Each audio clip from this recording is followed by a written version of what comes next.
first.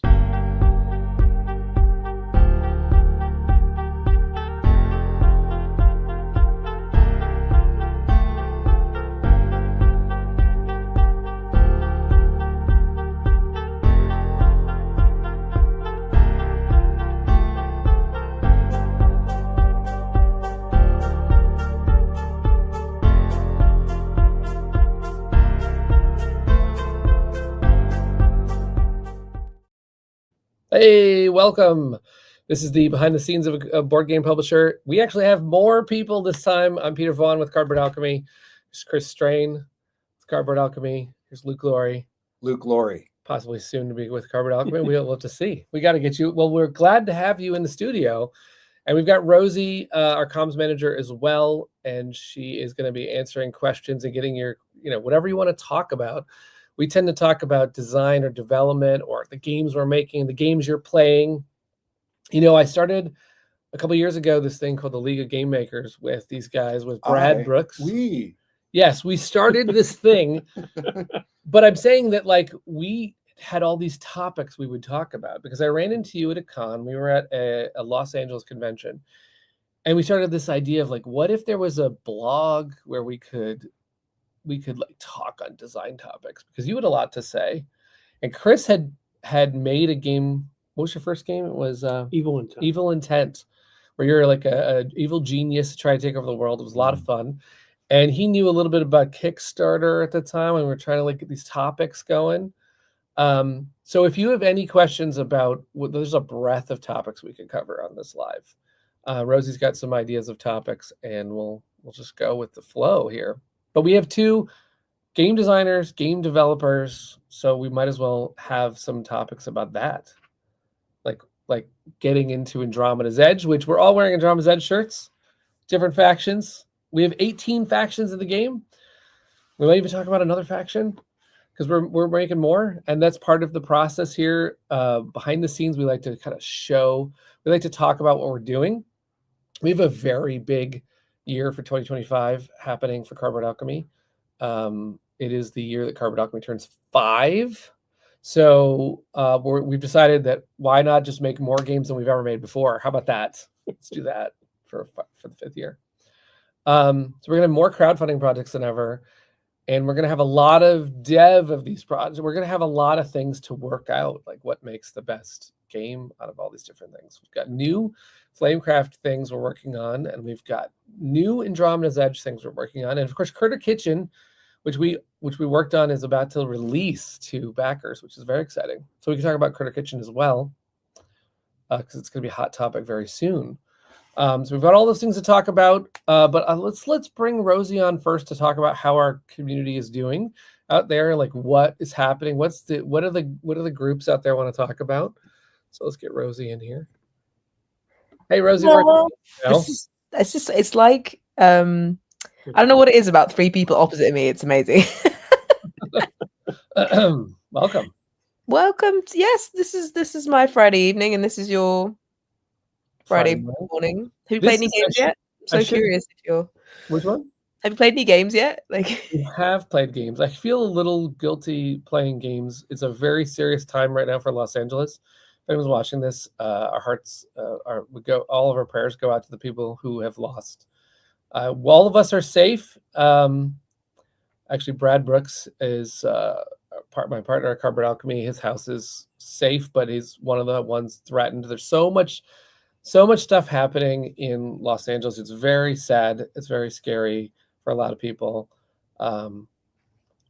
One of the things that's happening in Burbank, where we are, is that we're kind of in the middle of all of it, but we're safe. And so one of the things we are doing with our time is just trying to, the air quality is not great. So gaming indoors is probably one of the, the best things we could do with our, I have a bag packed at home in case the fires get any closer.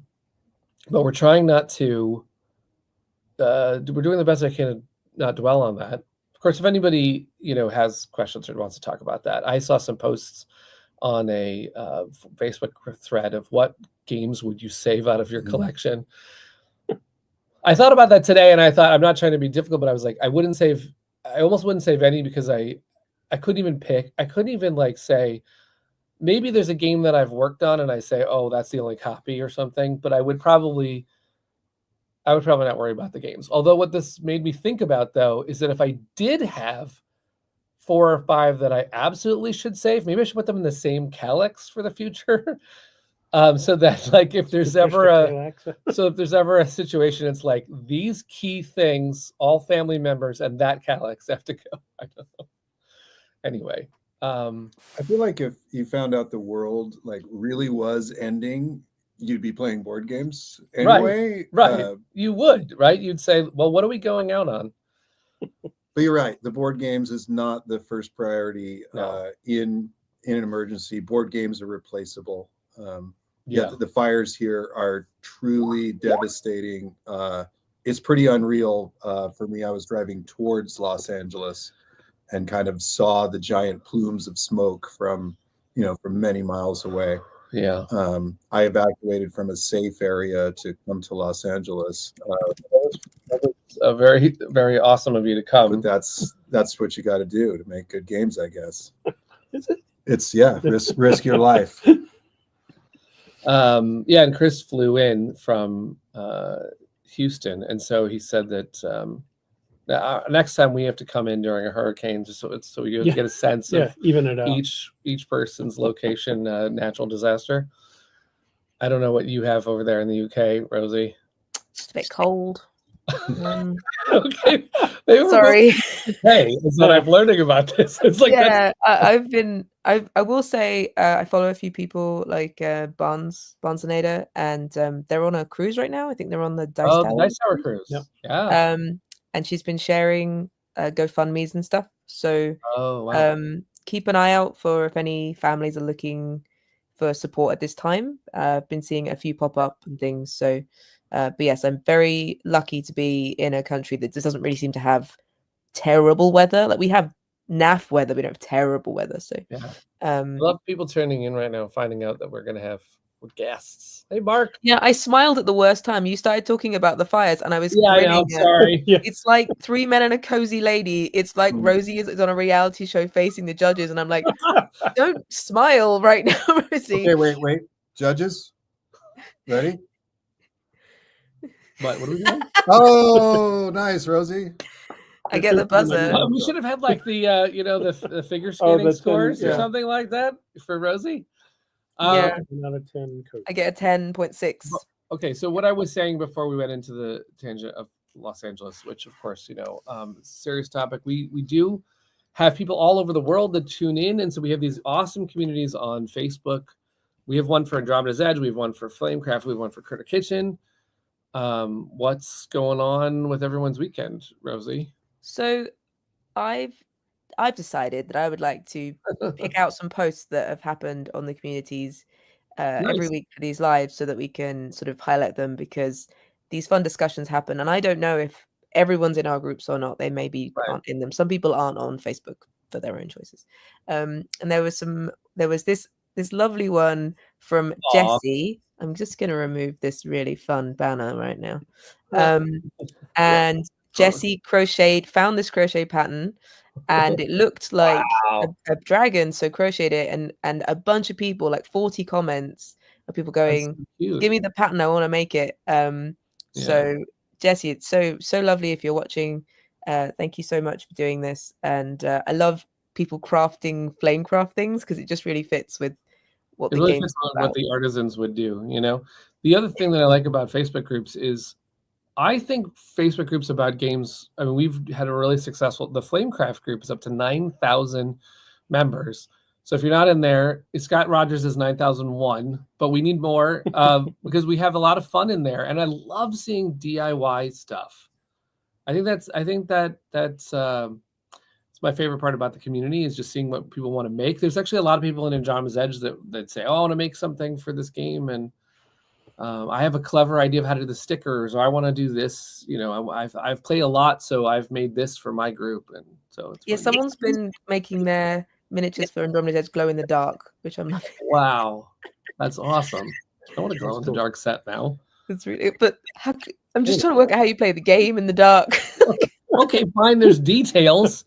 There are details to work out, but whatever. I get a little embarrassed that like there's people out there playing my game and they're playing like a better version than I have because they got it all nice and they have a better gaming table than I play on, and I just like, oh, that's cute. One of these Jesse's days. in here. One of these Jesse's days. watching. Thank you so Yay, much. Jesse, that's an awesome bread dragon. Do you have a name for that bread dragon? Oh, I think it's called Pop Tart. Pop Tart. Awesome. Nice. Also, I kind of hope Jesse makes all of them. Okay, now you brought on the show. There's pressure now. New task. Maybe if like everyone takes on one dragon in the group, maybe we'll see a whole set sort of all over the world. That'd be fun. Fun fact for those who like the plush, we are working on new plush. We have 4 plush. I don't have them all right here, otherwise I'd just bring them up. But we have a bread dragon, a meat dragon, a potion dragon, and a crystal dragon so far. But we don't have a plant dragon yet, and we're working on that, and an iron dragon. More to come on that. Very How exciting. many Andromeda's Edge plushies are there? We have 0 plush. But a fun story about the Andromeda's Edge plush. Our Discord community loves the plush. I believe this had to come from Ellie in our Discord. Someone correct me if I'm wrong. But we were joking about a spaceship plush. We totally had that joke going on. And then it sort of became like, I'm sorry, we're not going to do a plush, but we have these, we have like the Starship Enterprise, sort of a ship in the game that feels like it's that iconic ship. And then the concept that Luke ran with is that he said every faction has a special ship, and he named the science vessel for those artisan dragons the Plushie prize, which feels like we just came around and pulled it off, even though there's not an actual plush. Someday. Well, plush tech. That's the power of it. Yeah, right. Plush techno blurbs. Yeah. I mean, a plush blob is awesome. Yeah. If enough people demand it in these Facebook groups, I don't know how many that number is, but what people come, we will build it. Oh, there's some good questions and comments. Yeah. I'll just quickly show off this last post, and then you can jump into the questions. Yeah. Okay, all right. So also in the Andromeda's Edge group, we get people occasionally giving their let's call it a captain's log when they give us their that's fun. breakdown. And Natan, I hope I'm saying it right, Natan, has been giving us solo plays and sharing this extensive top down of the table. I know how hard it is to fit a whole game in top down. I'm like super proud of how, when you look at it that far away, like this color explosion of a rainbow in the side. I just think that's a super cool looking game. Okay, but what were they standing on when they took it? Like that's from like 10 feet up. It's from space. They're actually that tall. It's cool to see. Like, I love the blow by blow stuff that happens. I love when Mark Dainty played Andromeda's Edge for his first game of the year and came in and said like, "Screw you, Luke Laurie. I beat Unity." It was really funny. Because if people don't know this, Luke right here likes to say that like when Unity wins, he's won. Actually, when you beat Unity, he's also won. But I mean, it's fun to have you be in there. Is like you. Well, if somebody posts about they got so proud that they beat Unity, I just say, yeah, but you played like the level 1 leader. Try again, or you strike us down and we only grow stronger. But in the long run, Unity is going to win. I mean, Unity is just going to engulf the entire universe and take over everything. I'm confident. I think there's a timeline that's happening where we're going to we're going to Matrix AI this thing. I don't know, but Unity in the game is your solo opponent, and so people do post these stories of. I mean, there's good and there's like, oh, I've really been struggling, and what I love to see is when someone says, oh, this faction versus Unity, and this faction versus this commander. That's really fun stuff. Ellie has your number, Luke. Dun, dun, dun. Actually, I love the story of so Ellie in our Discord. I think it's fair to say that when Andromeda's Edge and Dwellings of Elder were introduced to Ellie, there was like bigger games than she had experienced, and I think her first couple plays of Andromeda were like, "What is this thing?" And she dug in. She's actually one of our greatest playtesters, a topic we're going to talk about, and has become really great at that game, and I mean, definitely has owned me many times in multiplayer, and is kicking butt against solo, and definitely has Unity's number several times. I love to see that stuff. So if you are interested in sharing with us, Rosie, I think it's a great idea that we'll share, just posts that we're getting for fun. We do that on our updates too, because we do like to see people post at BGG and like show pictures of all the stuff they're doing. And we sometimes put that right back in the update to say, here's what everyone else is doing with their game. Really like someone going to sleep holding Andromeda's Edge or something when they. Yeah. I mean, that happened, right? And then also I've said this before on the stream, but I'm really excited for Critter Kitchen when there's cookie cutters involved. And I mean, the game is going to be fun to watch everyone post, oh, this critic with this sous chef, and I had this power. I was playing Goat and Ramsey. But also when we see that people are baking or doing arts and crafts with the different critters that are in the game, it's gonna be a lot of fun. Yeah, if any of you are in the Critter Kitchen group, I'm aware that you might be waiting for your game, which isn't super far off.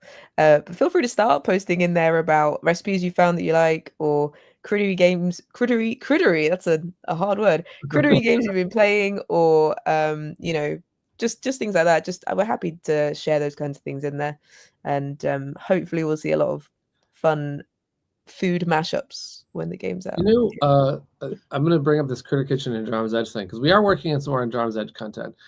None of which is a critter piloting a spaceship. I just going to say yet, but I will say that I want to tell you in a stream, people were saying, will we see the critters from Critter Kitchen go into Andromeda's Edge? Because sometimes we like to do this kind of crossover. Can we do recipes of dishes that they eat on the edge of Andromeda and put those into Critter Kitchen? There we go. Like I want to make like some like technoblorp soup. Did you see the thing that Sindara made for Andromeda's Edge? Let's see if I can find it. I can't imagine what food they would eat on the edge. Like, is it just? Yeah, here I got it. Sindara was given a task by the Critter Kitchen fans said, "We love your art. We love all the dishes you've made, but we want to see something themed to each game." So, like for example, she made Fishcraft. Isn't that called fin span? Yeah, no, it's nope. Hold on, I gotta change the. I gotta switch the camera. Sporgot soup. Yeah, mushrooms. That's just me. What has happened? Sorry. Technical difficulty. Okay, I can't get the names to be correct, but have you seen the Harvest Edge? And I'll show that to everybody. Ooh. So Sindara was drawing these plates of food that had to be themed to each of the games. And so that's Harvest's Edge, where it's the obelisk from Andromeda's Edge, but in a fancy dish form as prepared by one of the chefs. That's a lot of fun. She also made a mission charcuterie for our game Mission Catastrophe, which was pretty fun because the plate itself is a spaceship. That was fun. She's amazing at adapting to all the random things we throw at her. So that was awesome. I know we just ate, but these are looking. The tacos? That's making me want tacos. She did a great job on tacos. And that was a backer request, so that was a lot of fun to do those. And I did like how there was an Andromeda's Edge that snuck into Critter Kitchen that way. Okay, so what do we want to talk about though? Do we want to talk about? Do you want questions first? Or let's do questions. What are people asking? Let's hear what this stuff is. So Stephanie is asking, would love to hear how you decide what data you need to see if a game is balanced. Ooh, there's people who want to go math. There's people who go by their gut. What do you do? So for each game, there's a different process. The mechanics of each game kind of invites a different way of analyzing it.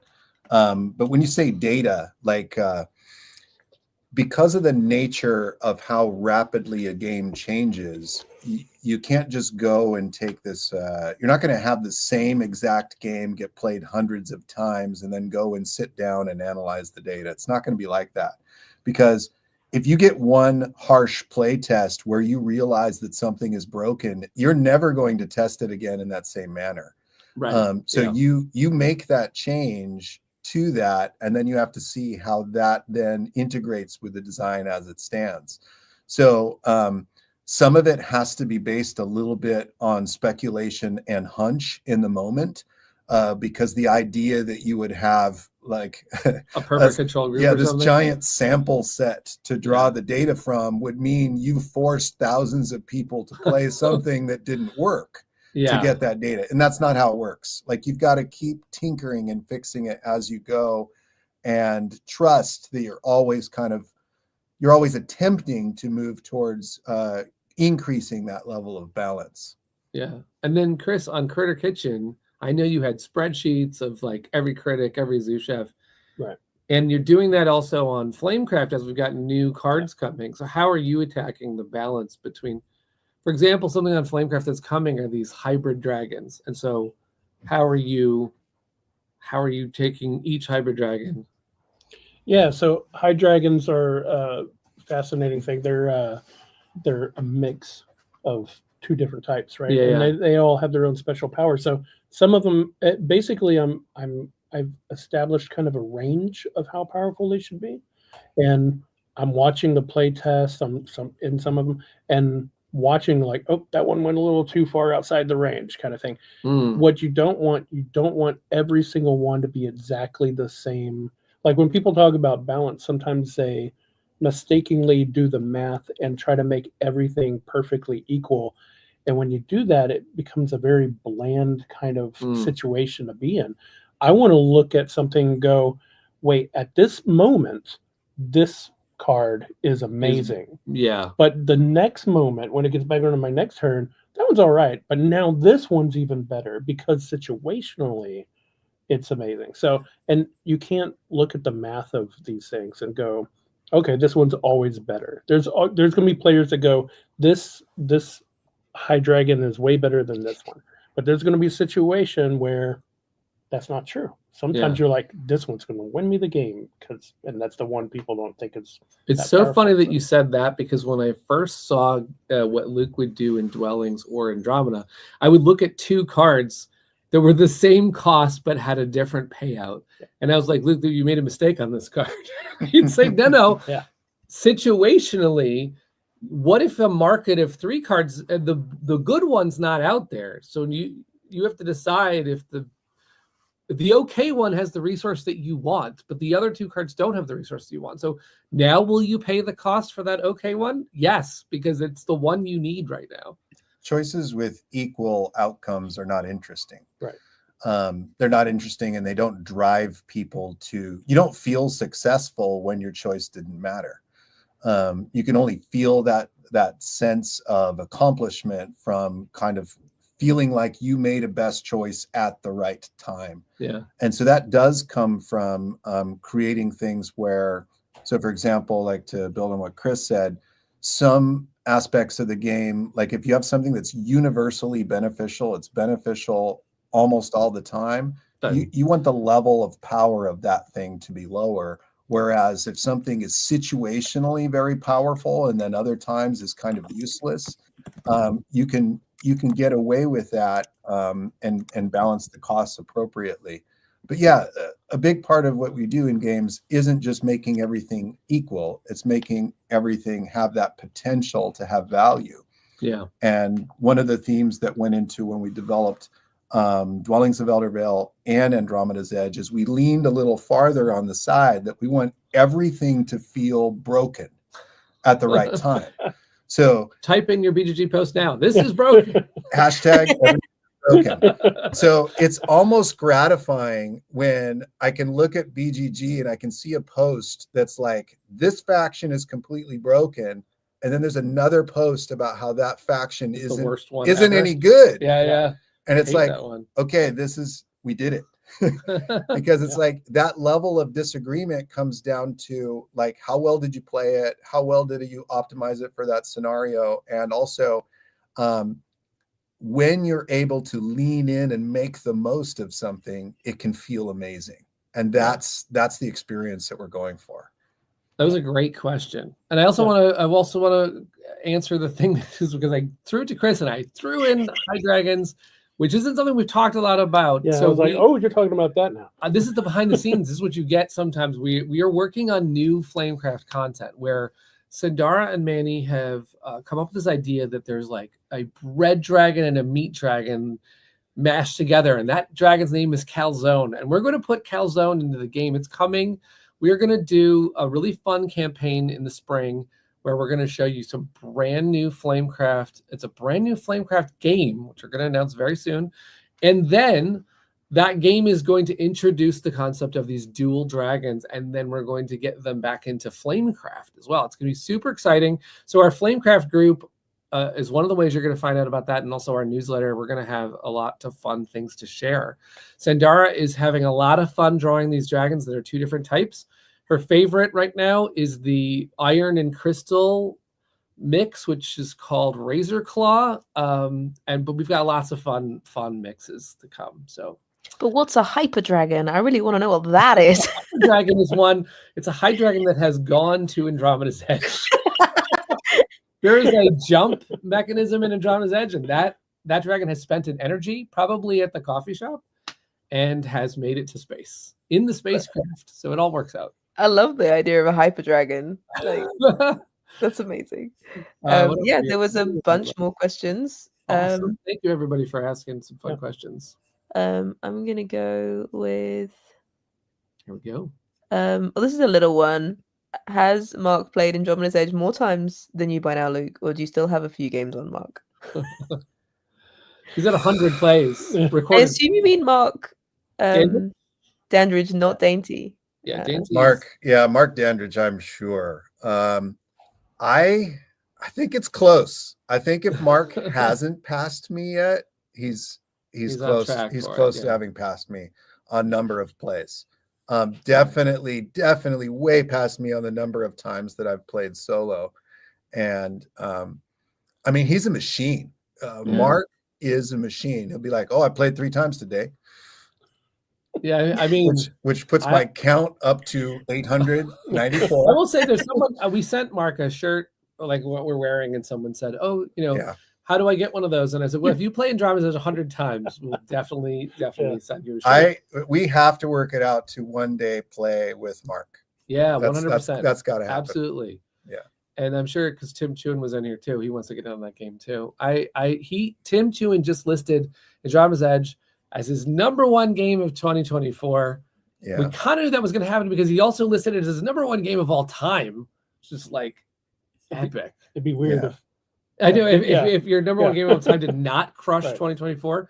So we're super honored for that. And it just when Tim was describing it, and when Mark describes it in Facebook, when people get excited for Andromeda's Edge, it makes me immediately want to jump into a game. Like, let's go. Like 100%. I love that game. And the same thing was happening when we were working on it. When we were working on it, Chris was like, "I just want to play this game right now." Oh, Will says, "Don't play Mark Dandridge. He will obliterate you." Okay. You're confusing that with yourself, Will. Smack talk is happening right now in the comments. If you're watching this on YouTube and you don't see comments, it's because a couple days later is when they put all the comments on, and then you can see the smack talk that is happening right now. Will was like calling me out on his latest video for my patented smile. He did do there that. It is. Will Brown, the Hunger Gamer, and Mark Dainty, and I forget who it is at the co-op shop. And maybe I'm forgetting his name because he threw Andromeda's Edge under the bus. But they have this fun competition called the Three Idiots, and they rank the games of the year, and they do it in a way that there's a bracket, like a March Madness bracket, and the 2 people that are presenting game A versus game B, the other person in the video is the judge, and anything goes. You can use last year's decision to influence their choice. You can use personal stuff to influence it. Like you could do whatever it takes to win your argument.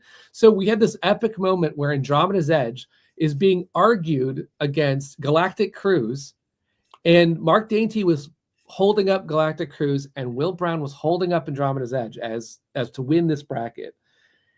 And they both loved Andromeda's Edge. Nothing against Galactic Cruise. I love Galactic Cruise, but Mark Dainty could not come back against Will's argument was primarily that Galactic Cruise is not out yet, so come on. Andromeda's Edge has to take this one. And the arguments were so good that the co-op shop I'm so sorry, I don't know his name right now, but he said, you both love Andromeda's Edge so much that I cannot let it proceed in the bracket because then it will be against my game and win. So therefore, I have to pick Galactic Cruise. And shut it down just like that, like acknowledging that it is so great, it cannot continue. But I love that video. That video was hilarious to see the arguments for each game. That was a really good. Michael Kelly, thank you. Michael Kelly, I have some words for you because you made, I think, the right choice for that bracket because Andromeda's Edge would have taken it all the way. But man, did I hate seeing that happen. Anyway, I'm sorry I distracted the... Yeah, but all that matters is #1 game for Tim Chewin. Right. Tim Chewin, thank you for representing and say I love the cinematography also, just to talk about every time someone gets gushing about Andromeda's Edge, I want to get in, but also Tim presents it in such a beautiful way. If you go watch that video, there is no one who's going to show the module tray as sexy as Tim Chewin does in that video. It just like fades in and you see the module options and you're like, I want to play this game. Also, it's such a bop. That whole edit, I'm just like, why is this so good? And I remember we were talking about music in the background of unboxings and stuff, and he got it right on the money for me. Like, it felt very fun and spacey and not like Interstellar, but like, so I really like that. Yeah, it was a great video, and we'll have to link that in Andromeda's Edge group. So, well, we did it a little bit on the Facebook group, but we'll have to tell people in the update too. What else we got, Rosie? What do we want to talk about? We have Yvonne asks, when you have multiple ideas / games you are designing and developing, how do you decide which one to continue developing to fruition? Basically, how can you tell if you have a winner? Ooh, that's a good question. So for those who don't know, Yvonne is my wife. Oh, how does she know when you have a winner? When you know, you know. It's a really great question. And so over the years, a lot of what I've done is help new designers coming into it, work on play tests. I used to work with the Protospiel events in the San Francisco Bay Area. And a lot of times newer designers get really attached to their very first thing. Like they finally got something that feels like it could become a game, and they have a really hard time thinking of it as anything other than going to be able to go all the way. And I had that experience myself many times in my first few years of designing games. But as the years have gone on, I can proudly say that less than 10% of my work has become, even close to something that would be a finished product. And the vast majority of my work finds itself on the cutting room floor. So you're saying 90% is cutting room floor? Absolutely. Wow. Yeah. I mean, it's true, but I'm at the point where, like, to hear it. At one point I even counted it out, and I have nearly 100 abandoned prototypes. Now that doesn't mean that all of the ideas in because you can still are abandoned. They kind of get on a shelf. They kind of come back, right? Yeah. So sometimes what you find is this work, it's about the discipline. It's not about the product. Eventually you get to products. Eventually you get to something that can become a finished design, but you have to accept that with any of the work that you may choose to abandon it and take pieces, take elements like this.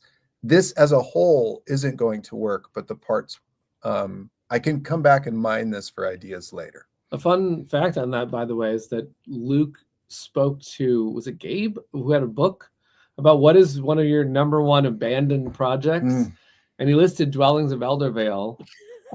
And then like 3 years later, we revived it from the dead and we made it a thing. You definitely said, wait a second. No, I've got this. Yeah, I think that was in a magazine interview. That was interesting to see that like it had gone into the graveyard. Oh, it went into the graveyard. It went into the underworld several times. It was in the underworld. You got a sword. A couple years later, you used that sword. It was great. Oh my god! But that was. I will say that's very important for like lots of things, is understanding that you may have worked hard on something, but there's no point keeping on to it if it doesn't work. Like when I edit videos or when I used to make models or for film and TV, the amount of times the thing I made wouldn't end up in the film, or I decide to cut most of the footage I've taken. It's letting go so that you can create something stronger. A lot of people in animation say you got to kill your babies. Yeah. It's not a nice phrase. Don't it's not a nice phrase, but what it means is you could be very, very attached to an idea, and that can trap you in a way that you don't even see yourself. Yeah. You could just be holding it too hard. I mean, we actually on the League of Game Makers blog we talked about. I know. There was a concept that Stephen said about design landmark.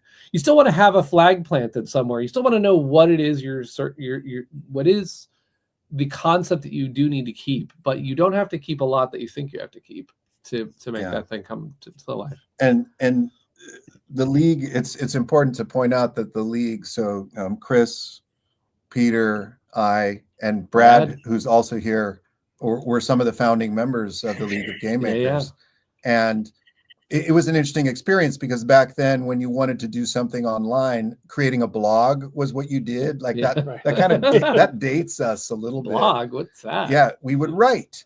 We were writing, we were producing content that people would read.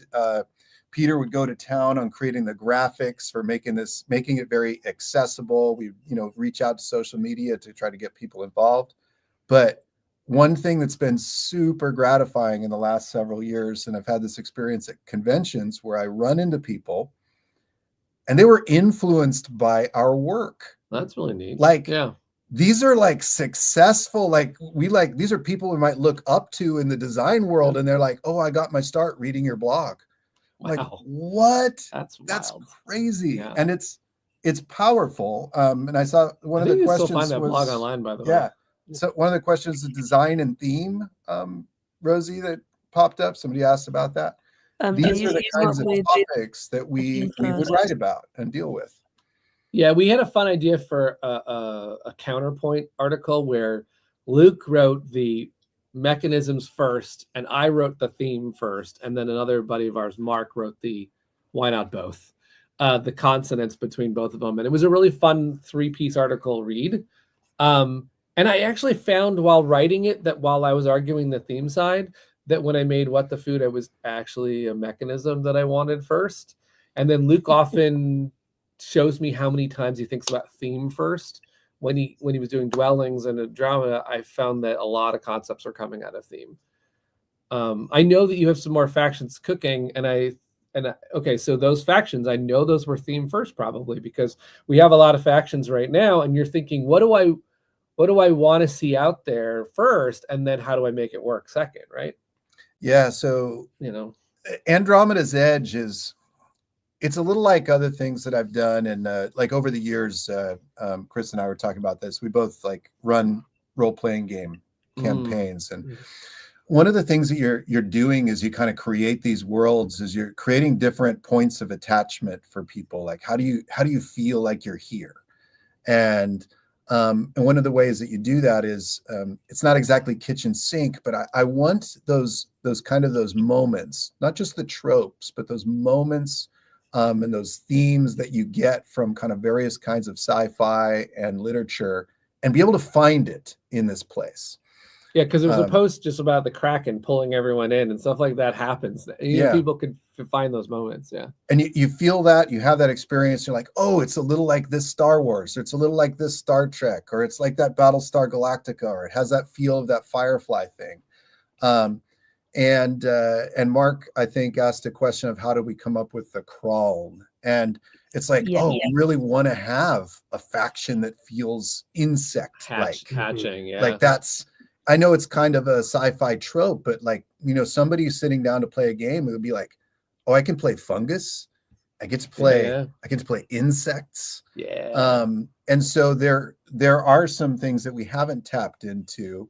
And so that leads to a reveal right here in this very moment. Let's do it. What are you thinking? What are you thinking? One of the new factions. One of the new factions that we've been working on, and Maximus and I have been playtesting, is they're called precogs. They're the precog hybrids. Oh, I've never seen that before. I mean, I know exactly where that's from. Yeah. So you've got the precog hybrids, and they are like, these are entities, beings that have the ability to kind of see into the future, to see what's coming. Wait, can I like see if I'm going to win the next game and then decide if that's going to happen?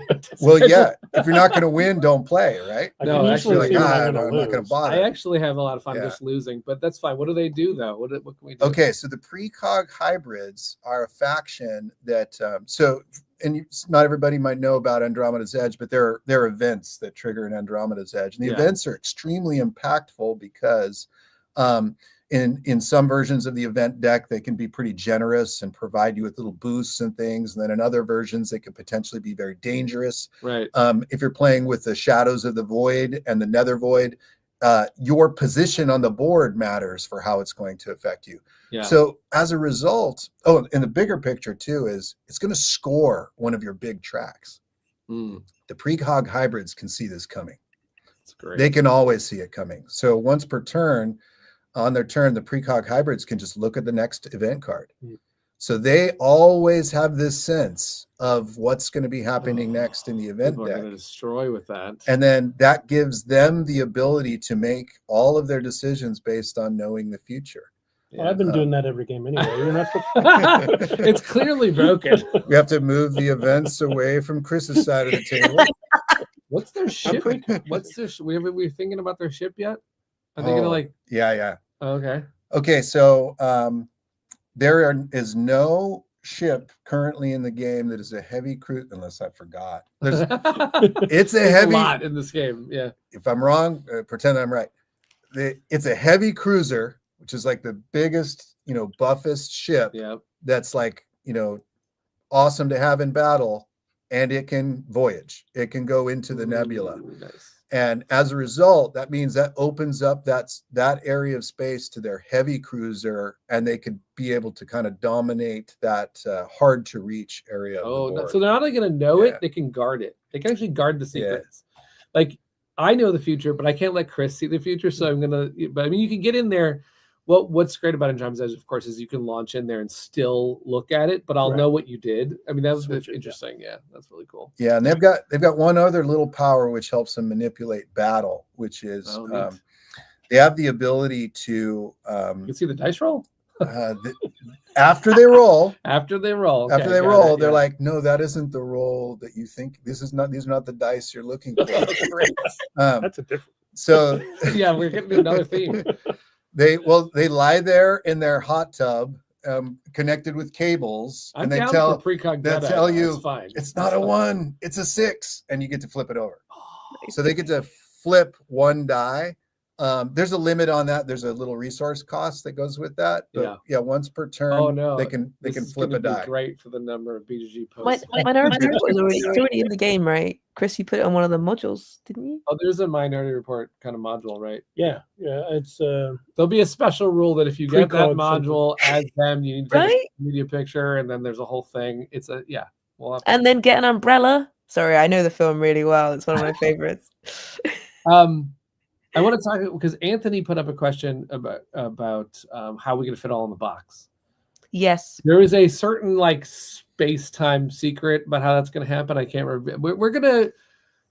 We have thought about this. There is room for a couple of factions. There's room for a couple of modules. Not modules.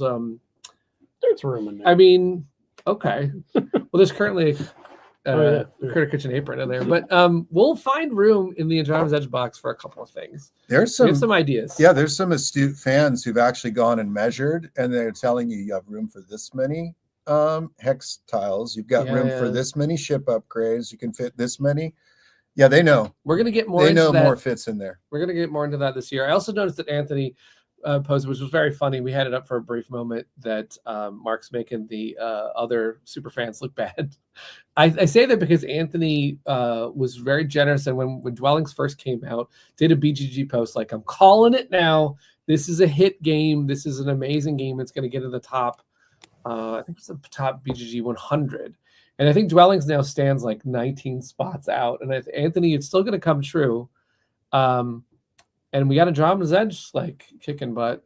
And so I just thank you, Anthony, for calling these shots as they as they come out. Now we might get into the realm of Andromeda's Edge is going to be a game that we're going to support here at Cardboard Alchemy. So it is possible that when we do this next expansion, we will start to realize, okay, we do need more boxes. I know there's a lot of other games that will give you 10 boxes, and a lot of people are fine with having tons of boxes. We're going to see what we can do with the box we have first, and then we're not going to be afraid to expand this content as fans are out there asking for it. Fans are asking for things that could never fit in the box. There's so many fans clamoring for a playmat. And yes, we're talking about a playmat. Mark Danridge asked if he could get a dice tower. Ooh, dice tower would be cool. Dice towers don't get put away. It'll all fit. It's bigger on the inside. There we go.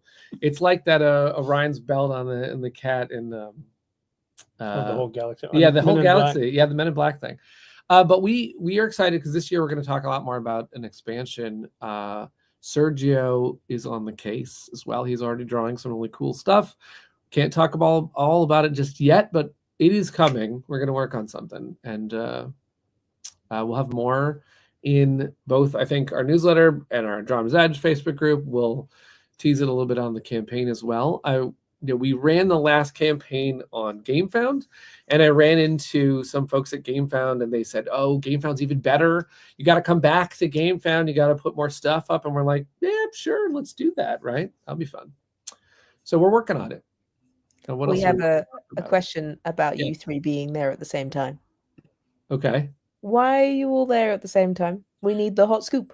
Well, obviously nothing's happening because I'm not there. So they're just hanging out. It's not a convention, although it is what we're calling is a dev retreat.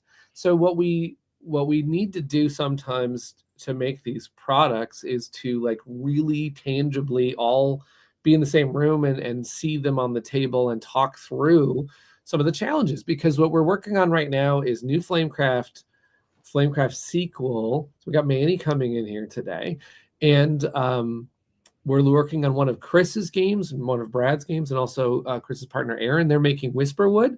So we're digging in on all of these things, and it helps set us up while we have very good online testing, and we're going to be doing a lot of that with you all. Anyone who wants to help us test games, we have a lot of these games on TTS, but what we do sometimes need to see is just like, how is it working physically on the table? And also we're digging into some of they're not easy. Like, they have challenges. There's not only just balance things, but there's hey, we want this experience. It's not quite coming out like that. So this weekend also we're hosting I run something in LA called First Play LA, where designers can put anything from like index cards, or it's looking kind of polished right before it goes on to Kickstarter. You can put your game you can like register to get a game slot and test your game. So we're going to be running the brand new Flamecraft Dragons we talked about in sort of like with fans who've played it. We're also doing that on our Discord, but physically just to see how people react to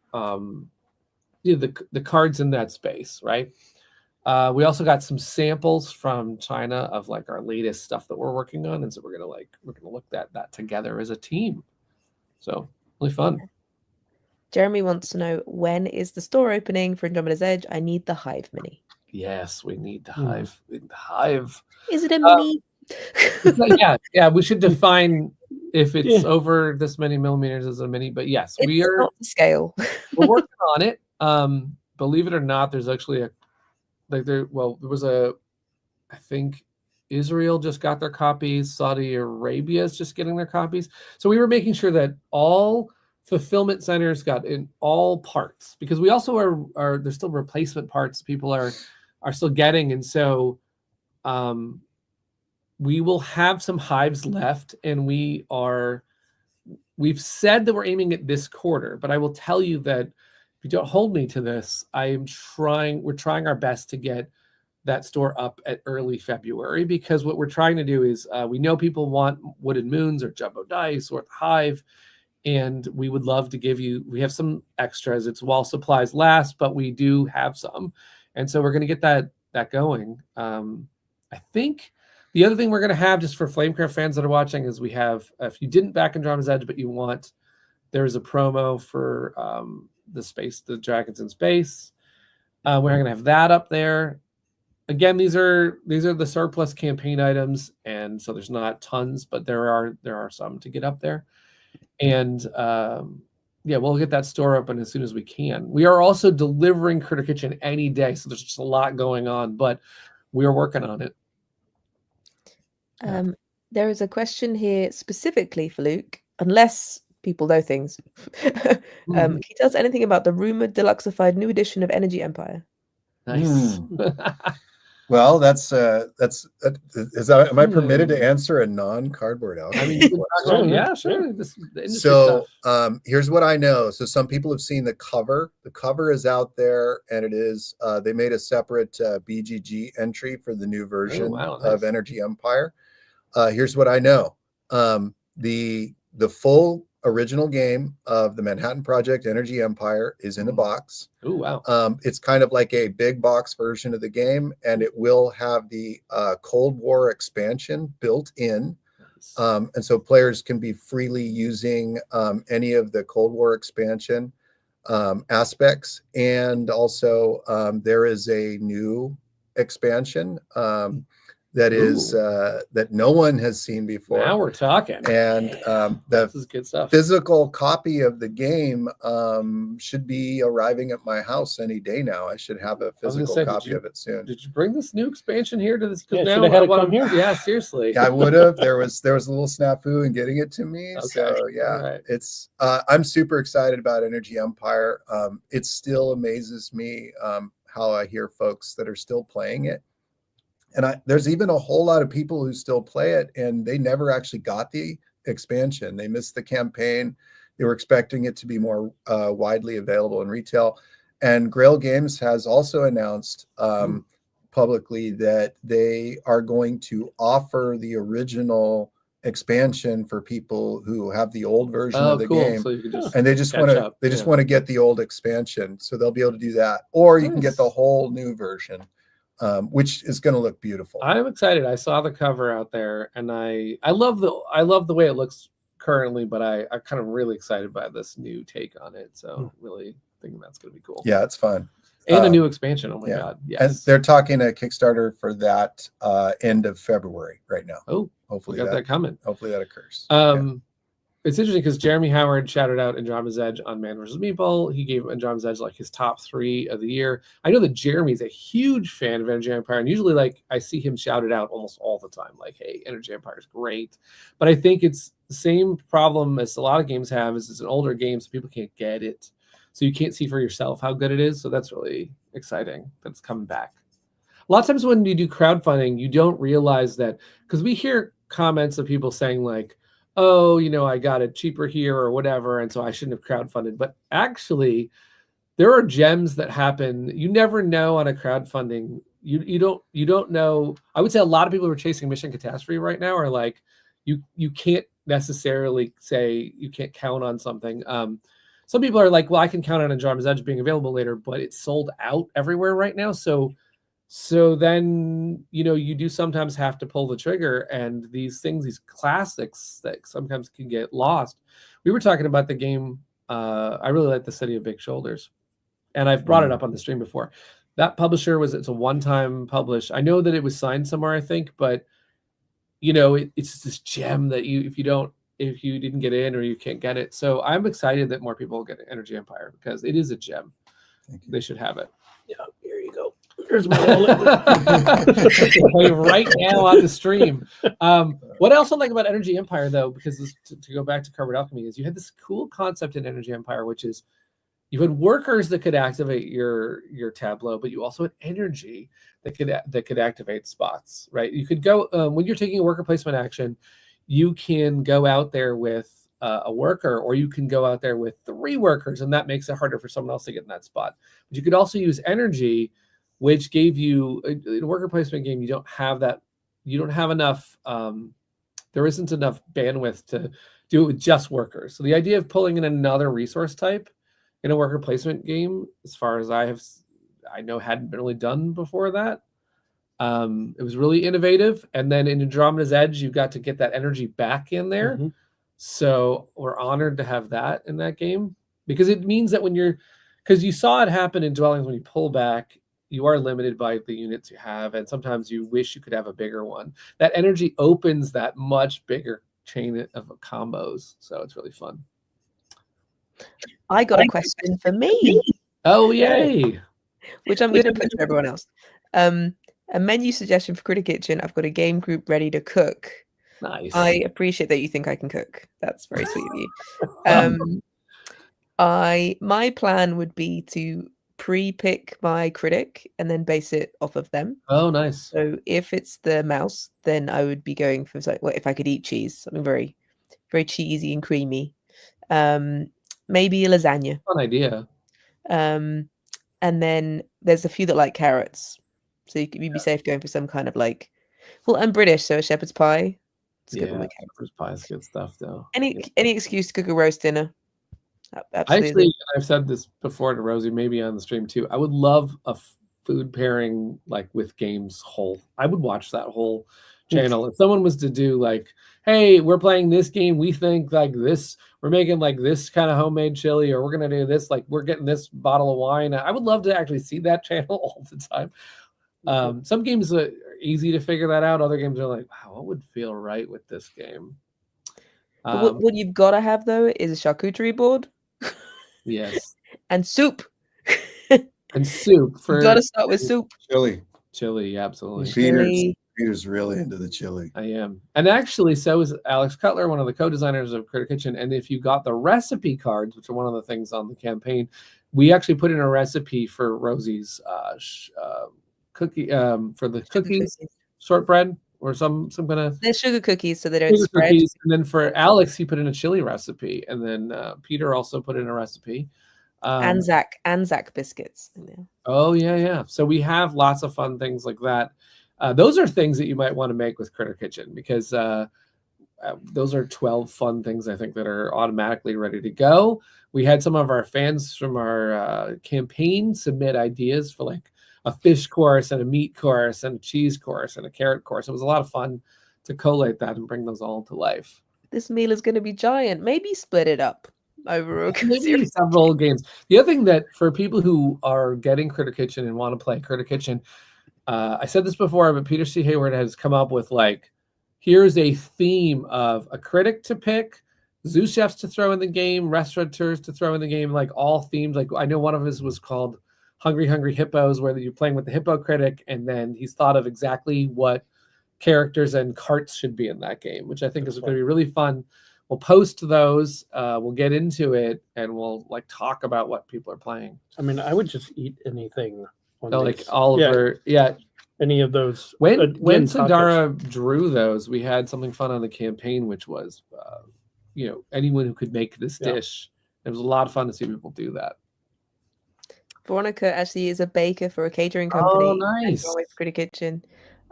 So that's awesome. And I hope you use the cookie cutters, and I'm sure you're a lot better than me. Can we collaborate this year? This would be like, we need to talk. Oh my God. We need to go. Do you go to any conventions? We could talk.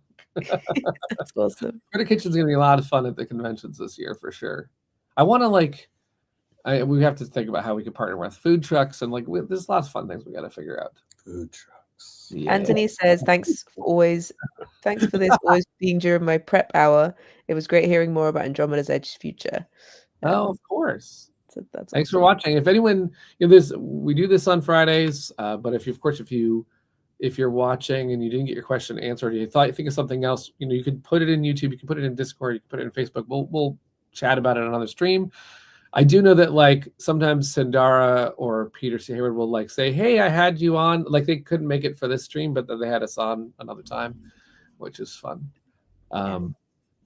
It's good background chat sometimes. We appreciate all the questions and fun. That's what we're doing here.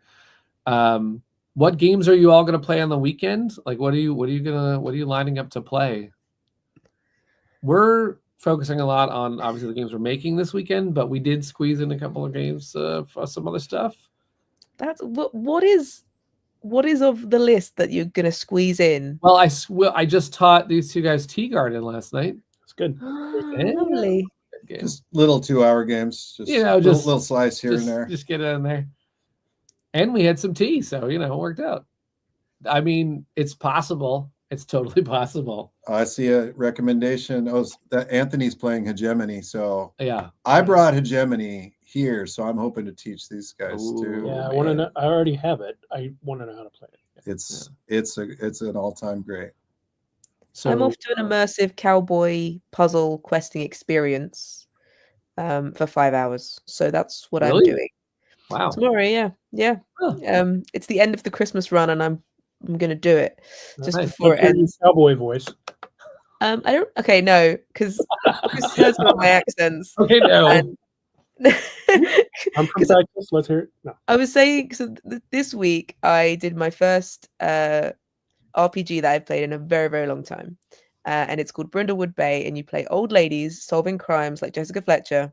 Oh, nice. My old lady's called Babs Bobbin, and she's fearless, throws herself into situations, but a little bit rubbish at everything, and just tries her hardest. And her accent changed 6 times in those couple of hours. And then when I was giving an example of an old lady to Chris, he's like, "Why are they all American?" So, why are all you have old ladies in England, right? Yeah. No. Everyone leaves and goes to America. Slightly Irish Jamaican. Chris, this is a question I want to ask because Chris, you run like it's like a big Star Wars campaign. It goes for weeks and weeks and weeks, right? I ran a 2-year one, yeah. Okay, so how do you get your characters to start off? Do you give them here's an envelope of some options you can pick, or do you let them completely come at you with whatever? In that Star Wars one, and I won't go too deep in Star Wars, I can't. But in that Star Wars one, I had them start as kids. And so they started out as 10-year-old kids at the same time Anakin is 10 years old, right? Wow. So basically they got to grow up like he does, and it ends right around episode 3 times where he turns Darth Vader kind of thing. So now they weren't involved in that. They were all tangent stuff off to the side, but I all I said was you have to be attached to the Jedi Temple in some way, and you have to be 10 years old. Huh. That's really interesting. They got to make whatever character they wanted. Take on it, yeah. Do they all want to cut the limbs off their children? No, we didn't get any youngling death. Well, wow, right in front of them, you had someone. Yeah. Okay. It was part of their story. Because it's interesting to me. I haven't played a lot of RPGs, but I did play this one where a buddy of mine, it was playing Ravenloft. Is that the name of the thing? It was happening in the 1920s. He gave me this envelope that said who I was and what my backstory was, and I was going to go on this ship with all these other strangers that I had not met.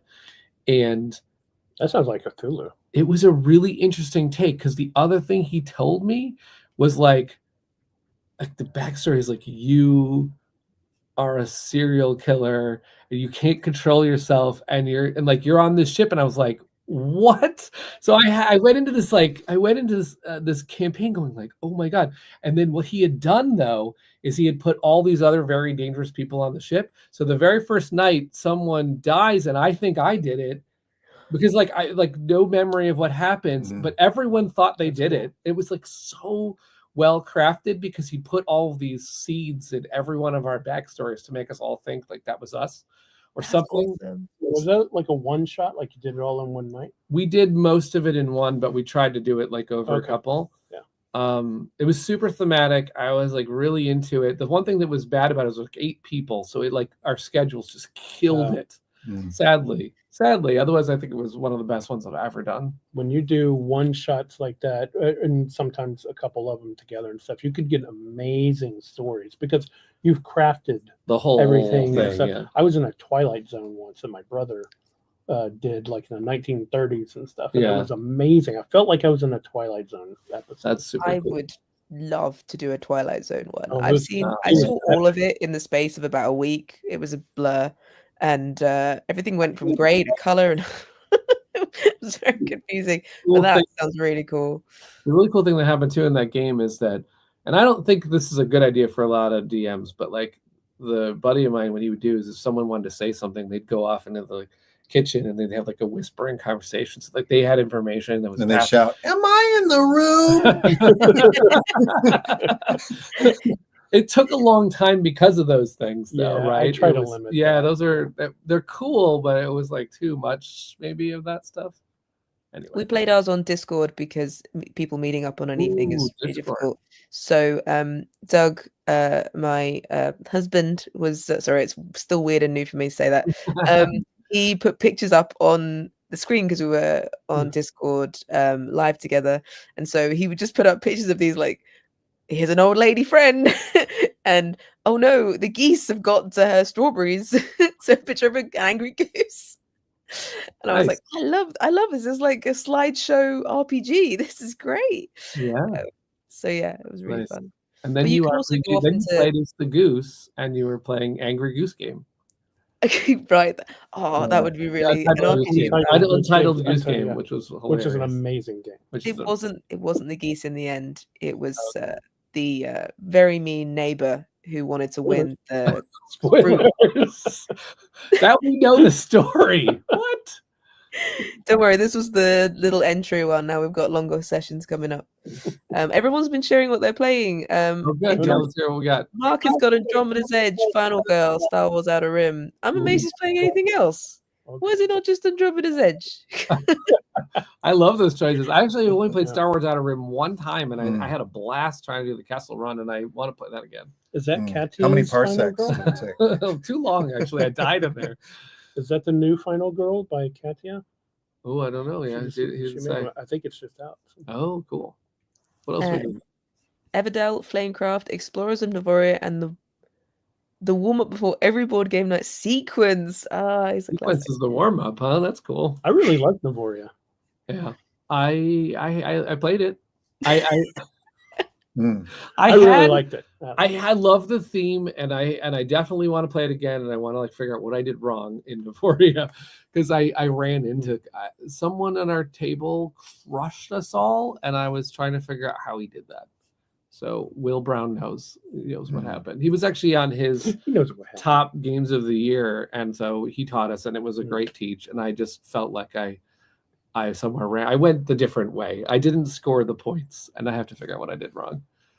I haven't played Everdell. I haven't played in a long time, and I want to play Everdell again. I haven't played Everdell in ages. I just wish it didn't take like 2 hours to set up from my giant box, because it just takes forever to choose which ones I want to add. Going to do solo on Andromeda's Edge over the weekend. Hey, what level or what faction? Or are you just gonna? We want to know. These are the important questions. Share the captain's log in the Andromeda's Edge fan group. Tell us how it goes. I want to know how. You must take a photo from a mile above your table. That is the metric, yes. Cool. And Terraforming Mars. That's solid. Absolutely and solid. Mike is taking Andromeda's Edge to the largest public game night in Portland. Oh, nice. Thanks for taking it around. Portland. I also appreciate that Mike thought I was spoiling Star Wars for everyone earlier about the limb thing. That's I funny. feel like people know. You can't spoil something that's decades old. Yeah, I feel like young people, they haven't had a chance. Wait, he's no, just kidding. Wait. I think it's fascinating when we'll show our kids something and be like, "Oh, you haven't seen this? You got to see this." And they're like, "Oh, no, we've seen the memes that come from this, but we never actually." The memes can spoil it already. Yeah. Oh, Chris spoiled Anakin's story. Not the whole thing. There's still some mystery in there. There's a lot more to it. We don't know how it ends. I didn't hear him say Anakin. Did you say Anakin? Yeah. Oh, so I guess he did. Right. One of my favorite clips from The Simpsons is when he just walks out of the cinema going, he's his dad, and it just like the whole queue's like, That happened to me in real life. Did it? I can't remember what movie it was, but we were standing in line and someone came out and said, "I can't believe he killed him." Or I'm thinking it's a Bruce Willis something. Oh, you're thinking it's not that. It's not that one? Because that one definitely happened. Yeah. But we were like, "Oh, now we know." And were they dead the whole time? No. That would definitely happen. Spoiler. That would definitely happen. I mean, 26-year-old spoiler. Yeah. I see Flamecraft being played again. I love that. I love Flamecraft. Jesse is researching more crochet. Fireball Island. So flame either way. You'll either be running Yep. from a fireball of death, or you'll be crafting the best coffee in town. Whatever. So There's a name game I regret not getting Fireball. the full back though, because you can't get all the extra stuff of Fireball Island anymore. The extra island and all the extra Oh. goodies. So we've got like the base one, which is I've played the big one, and it's so much more fun with the extra island. And Oh, the extra island I have not played. I know. I played Flamecraft a little bit lately. You have been playing Flamecraft practically daily. Yeah. Okay, let me ask this question. You had played Flamecraft before that, but now I feel like this is a trick. This is a loaded question. Does it stand up? I was going to say, like, what are you thinking about Flamecraft having dived into it several years later? Yeah, so I mean, yeah, obviously I'd played it, I even play tested once or twice while making it. But over the last less than 30 days, I've watched or played 31 games. 31 games. Test plays. You're on to a Mark Dandridge like streak. Well, here. You just got to go a little bit more. I haven't played in most of them. I've watched yes. them and taken notes and all that stuff. But I will say that the thing that I appreciate after all this time with Flamecraft is that every single game feels different, because the opportunities, like we were talking about, sometimes a card is like, yeah, that one's all right, and sometimes that's the best card ever. And with the High Dragons, not to get into too many detail, but because they're different every time, it just makes every single game fun to watch. It's like my new sport now. And we have some playtesters. What's gonna happen? Yeah, we have some playtesters that have been back and back, and I'm like, I got some of my favorite players in this game. It's fun. Yes. Oh, that's I want to see this person again. I actually know how some players play, and I'm like, oh, I can't wait to see how his play thing goes against her play. Yeah, and I'll just style. Really quickly say that if you want to jump in, we have a sign up in our Discord, which is a Google sheet where you can say if you have tried. What we basically are asking that for is sometimes we're looking for a player who's played a lot of Flamecraft. Sometimes we're looking for a player who's played none of Flamecraft, and we're actually going to start using that to also get the new Andromeda's Edge testing going, get a little Whisperwood testing going, and there's a lot more Flamecraft to test. So if you want to be on Chris's list, where he's checking it twice, and I don't know what you're doing with the players are all. How do you pick a? Well, you're already on Chris's list, but you want to be on this list.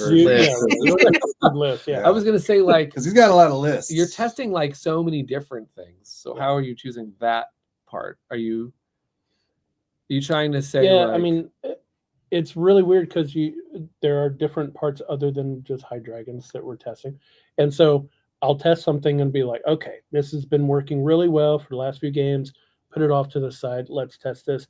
And then once that starts working well, I'm like, let me put this back in with both of them. They explode. And you're like, oh my God, these two are going crazy off of each other. And then you have to, work with that. So it's, like I said, it's every game is something. One of my favorite parts about design is that you can put something on paper and it looks really good. Right. From all angles, you're looking at it and you go, that is solid. That is going to work. Yep. And then you put it on the table and it absolutely does not 100% work. And all you're like, I did not see that coming. Right. This looked super solid. The way that we wrote that seemed like there wasn't going to be a way to exploit it. It wasn't going to be, meh. I mean, like, it looked solid and then you just don't know till you're in the environment. The actual environment has to be created. It's like, I don't know why the Hunger Games is popping in, but like an environment loads and then like you're trying something. Yeah, why is the Hunger Games coming? I don't know. But you do have to kind of like put something through its paces. So if that's not for everybody, but if anyone's like, yeah, I want to see the stuff possibly break or be the one that breaks it, then we do have that option at Cardboard Alchemy. Those become legends too. They become stories. A lot of my playtesting is going to the Protospiel events at the San Francisco Bay Area conventions, PacificCon, DundraCon, KublaCon, and now up in Reno too, also up at RageCon. And there are people who they make it a hobby to show up to those cons and they go straight over to the playtesting room and they're like, okay, what can I break? Yeah. and then you remember that years later, I run into someone, I'm like, you broke the Nebulon Cloud people in Andromeda's Edge, and we had to go back and rebuild it after that game when you just destroyed everyone. those are fun. And then the folks who do that, they end up having a kind of unique attachment to the game, because it's like, I remember when you could do this in the game, and it's like it becomes their baby too. And that they were part of that story of making it real. I think Chris was the one that broke the Wolf Guardian Howlers. I think that was in. I think I just won. Rosie's. That was in my game, right? Like Chris broke the Wolf Guardian Howlers in the game I played. You say broke, I say played very well. They nerfed it after that. Yeah, we did nerf it after that. I'm like, okay, I have to take this down. Yeah. And Peter, you mentioned about like etiquette and norms around. Oh, yeah, I did want to bring that topic up because that some people feel like people breaking your game. Sometimes that's uncomfortable for you as a designer. You I made this thing. In my head it worked. I did my best to craft it well, and then I watch reality. And or perhaps your mom has told you it's amazing. Oh yeah. And then you're convinced it's great. And then you bring it to a table of strangers and they don't find it as endearing. And then they tell you sometimes very bluntly that it's not great. And you can take that personally and say, like, I am not great, but that is not true.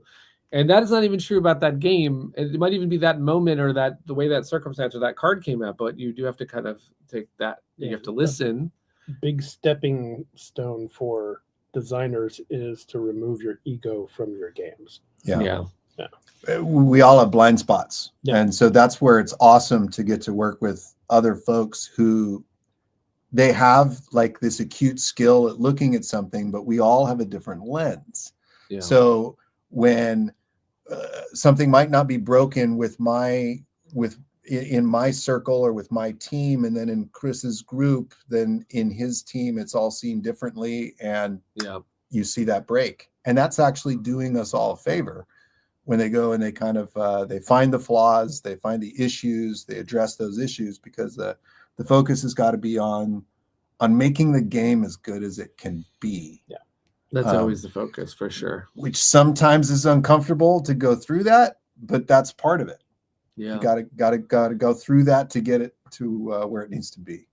I learned that really hard with cake decorating. It's so random, but I would be able to tell someone if they could salvage the cake or not, because I managed cake decorators, and the amount of times I'd go, start again.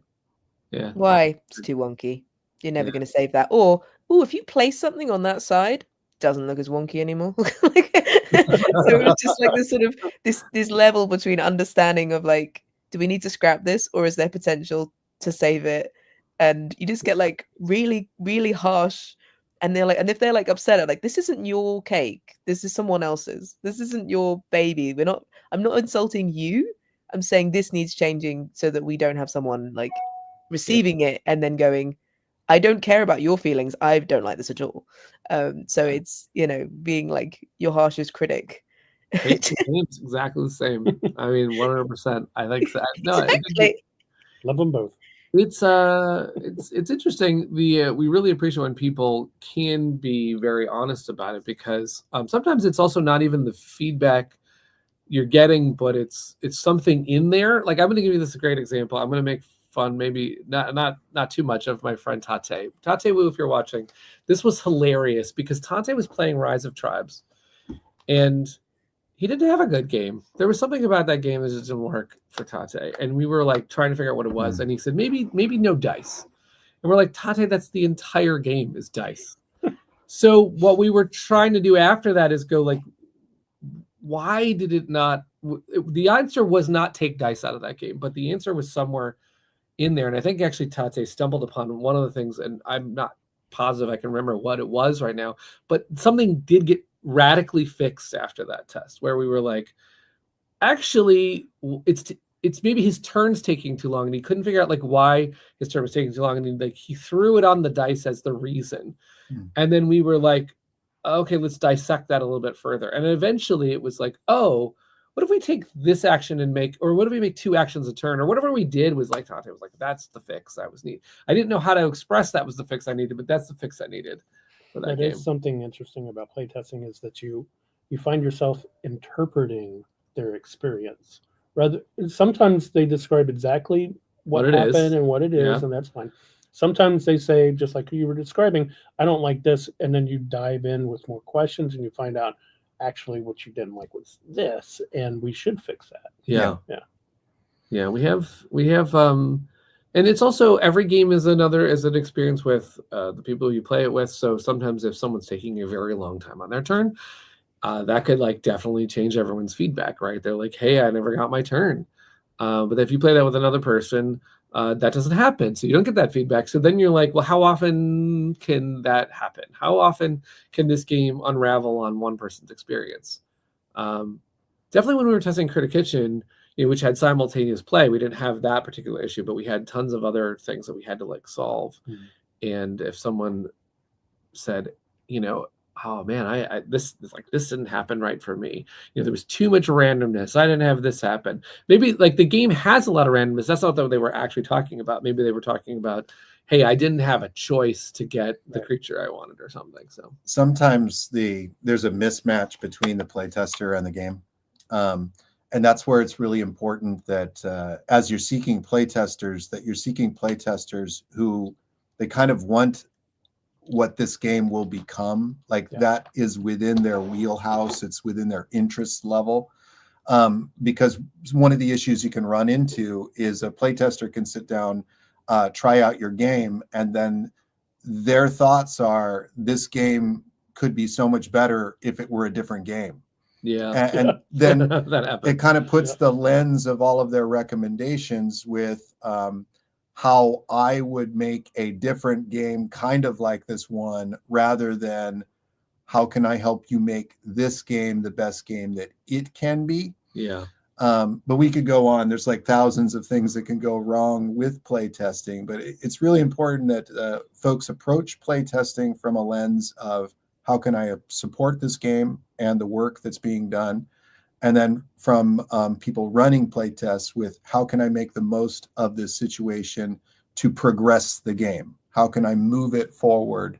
What am I gaining from this experience that can inform the future work? Interesting thing about that is that if you have a playtester who isn't basically the audience that you're seeking to make the game for, you can still learn something from them, especially if you think, why did they think this game was for them? And you go, are we marketing this game to the wrong audience? And you can really adjust that way. So everybody has something valuable too. There's a deep dive we could do that with that on. One of the things that Cardboard Alchemy has a tough time with is that we have two tent poles of Flamecraft and Andromeda's Edge. Sometimes you can not see. You can say, oh well, they just made Flamecraft. I love Flamecraft. I'm going to play Andromeda's Edge. Oh, wait a second. This is the deep end of the pool. That's fine. But there's actually a lot of people who have discovered they can swim in that deep end just fine. And it's just about, we're trying to make an accessible experience. But it is okay if you don't, that you're trying to find which one is for you, right? And I when you're talking about finding playtesters, I want to say that all the people we're thankful for everyone who ever tries any of these things. I heard once on a panel, I don't remember which person said this, but they said that when you're first designing a game, it's for you, but then the first person who falls in love with it, it's for them. Like once someone says, I love this play, then you're constantly going, how can I enhance the thing that you think is great to eventually give you what you want, as opposed to me trying to make it for me anymore. Yeah. So it's very awesome when those people come along and find your game. So Luke, are you designing for Mark Dandridge? Mark, what would you like next? You got to know, it's absolutely true that in my head as I'm working, I do imagine fans in general, but also specific people. I do think about someone who will like this. Yeah, I think about specific people's responses.